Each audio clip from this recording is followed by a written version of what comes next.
အားလုံးပဲမင်္ဂလာပါကျွန်တော်တို့တိုးတိုးဖြစ်ပါတယ်ဒီနေ့ကတော့မြန်မာနိုင်ငံအတွက်စိတ်မကောင်းစရာသတင်းဆိုးကြီးပေါ့နော်ဒီနေ့ကျွန်တော်ရဲ့မြန်မာနိုင်ငံ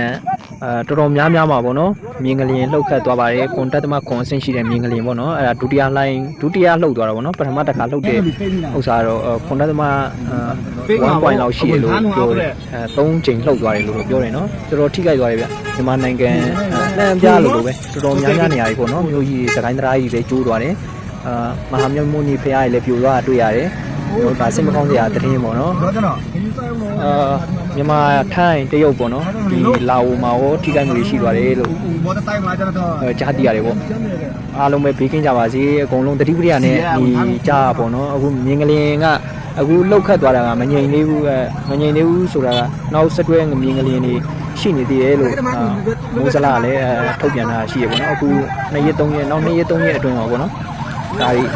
လာကောင်းလာနိုင်တယ်လာမယ်လို့တော့လုံးဝအာမခံပြီးတော့မှပြောထားတော့မဟုတ်ဘူးပေါ့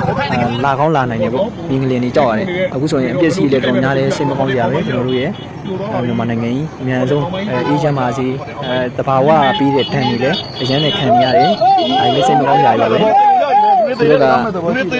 ခုကျွန်တော်ဗီဒီယိုကြည့်နေတဲ့ညီကောင်မောင်နှမတို့ရဲ့ဖက်တင်မှာလည်းအပြည့်စီရှိကြလားလူသေးပြောက်တွေရှိကြလားမြင်းကလေးတွေ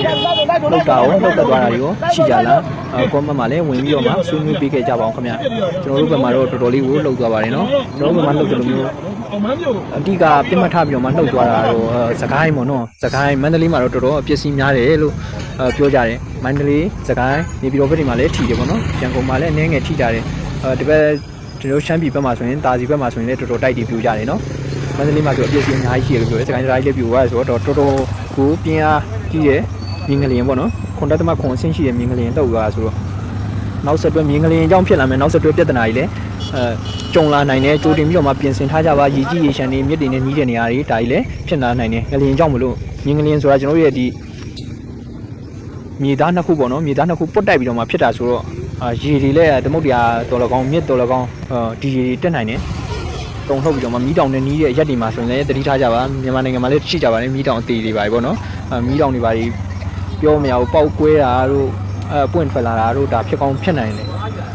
မျက်နှာနီးတဲ့နေရာဆိုရင်ဒီတွေပါတတိထားကြပါအချိန်မဟုတ်ခါမဟုတ်တွေအဲ့လိုမျိုးဒီကလာရဆွဲအားကြောင့်ဒီတက်တယ်ဆိုပေနဲ့လို့တော့မန္တလေးမြင်းကလင်အကြောင်းလည်းဒီတက်နိုင်တယ်ပေါ့နော်လက်ဝဲလက်ဖက်ရိုင်မှာနာမည်ကြီးမျက်နှာနီးတဲ့နေရာကြီးကန်းကြီးတို့ဒါ